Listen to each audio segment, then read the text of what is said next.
નમસ્કાર મિત્રો, જય હિન્દ, જય ભારત. સ્વાગત છે આપનું આપણી પોતાની યુટ્યુબ ચેનલ ગુજરાત અપડેટ પર.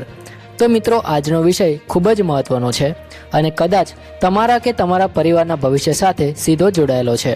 મિત્રો, કલ્પના કરો કે તમે તમારા ઓળખીતામાં કોઈ વ્યક્તિ વર્ષોથી એક જમીન પર રહે છે, મકાન બનાવી દીધું છે, લાઇટ બિલ ભરે છે, ટેક્સ ભરે છે, પરંતુ એક દિવસ નોટિસ આવે છે કે આ જમીન સરકારી છે અને ખાલી કરવી પડશે.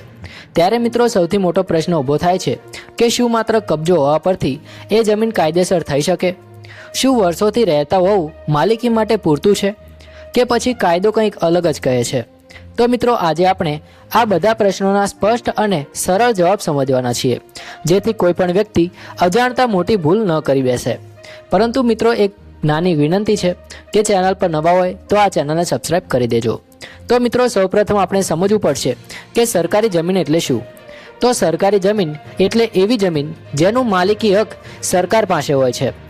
તેમાં કલેક્ટર કચેરીની માલિકીની જમીન આવે છે, ગ્રામ પંચાયતની જમીન આવે છે, ગોચર એટલે કે ચરોતર જમીન આવે છે, ફોરેસ્ટ વિભાગની જમીન આવે છે, રોડ, નહેર, ડ્રેનેજ વિસ્તારની જમીન આવે છે અને વેટલેન્ડ અથવા જળાશય આસપાસની જમીન પણ તેમાં આવે છે.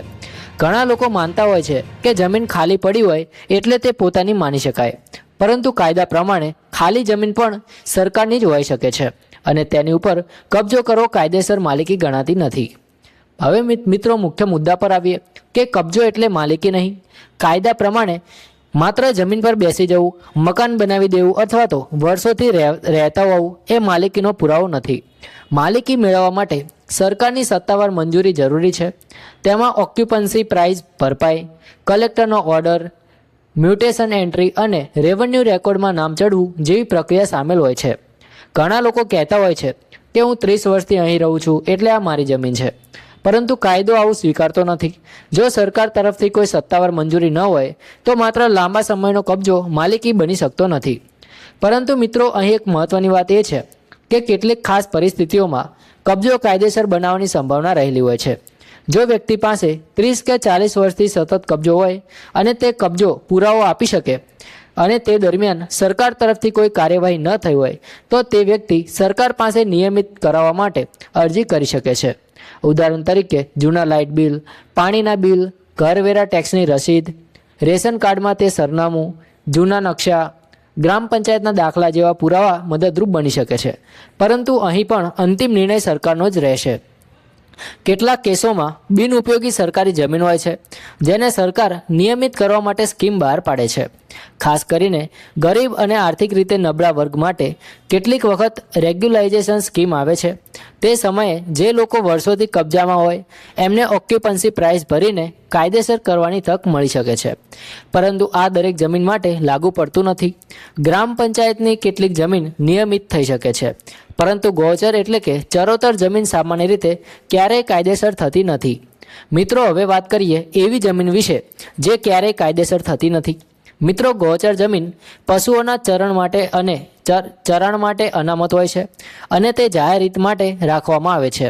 તેથી તે નિયમિત કરવી લગભગ અશક્ય છે. ફોરેસ્ટ જમીન પર તો ખૂબ જ કડક કાયદા લાગુ પડે છે અને ત્યાં કબજો રાખવો ગંભીર ગુનો ગણાય છે. મિત્રો, રોડ, નહેર, નદી, ડ્રેનેજ વિસ્તારની જમીન પણ નિયમિત નથી થતી કારણ કે તે જાહેર ઉપયોગ માટે અનામત હોય છે. મિત્રો, શાળા, હોસ્પિટલ અથવા તો કોઈ સરકારી પ્રોજેક્ટ માટે ફાળવેલી જમીન પણ કાયદેસર થવાની શક્યતા ખૂબ ઓછી હોય છે. આવા વિસ્તારોમાં કબજો રાખવો કાયદાકીય મુશ્કેલી ઊભી કરી શકે છે અને ક્યારેય તાત્કાલિક હટાવવાની કાર્યવાહી પણ થઈ શકે છે. મિત્રો, હવે સમજીએ સંપૂર્ણ પ્રોસેસ. મિત્રો, જો કોઈ વ્યક્તિને લાગે છે કે તેની પાસે વર્ષોથી કબજો છે અને તે કાયદેસર બનાવવાની સંભાવના છે, તો પ્રથમ પગલું છે કે તલાટી અથવા ગ્રામ પંચાયત પાસે જઈને જમીનનો પ્રકાર ચકાસવો. જમીન કઈ શ્રેણીમાં આવે છે તે જાણવું સૌથી અગત્યનું છે. પછી મામલતદાર, પ્રાંત ઓફિસ અથવા કલેક્ટર કચેરીમાં રિપ્રેઝેન્ટેશન આપવું પડે છે. તેમાં કબજાના વર્ષોના પુરાવા જોડવા જરૂરી છે, જેમ કે જૂના બિલ, ટેક્સની રસીદ, સરનામાના પુરાવા, ગામનો નકશો વગેરે દસ્તાવેજો મહત્ત્વના બની શકે છે. આ પછીનો સૌથી મહત્ત્વનો ભાગ છે ઓક્યુપન્સી પ્રાઇસ ભરવાની તૈયારી. જી હા મિત્રો, ઘણી વખત સરકાર બજાર ભાવ પ્રમાણે રકમ વસૂલતી હોય છે જે મોટી હોઈ શકે છે. ઘણા લોકો અહીં પરેશાન થઈ જાય છે કારણ કે તેઓ માનતા હોય છે કે માત્ર અરજીથી જમીન પોતાના નામે થઈ જશે, પરંતુ પૈસા ભરવા પડે છે અને તે પણ સરકારી દર મુજબ. અને મિત્રો, જ્યારે કલેક્ટરનો સત્તાવાર ઓર્ડર આવે છે ત્યાર પછી જ રેવન્યુ રેકોર્ડમાં મ્યુટેશન એન્ટ્રી થાય છે અને 7/12 અથવા તો 8 નામ ચડે છે. તેના પહેલાં કોઈપણ વ્યક્તિ પોતાની જાતને કાયદેસર માલિક કહી શકતો નથી.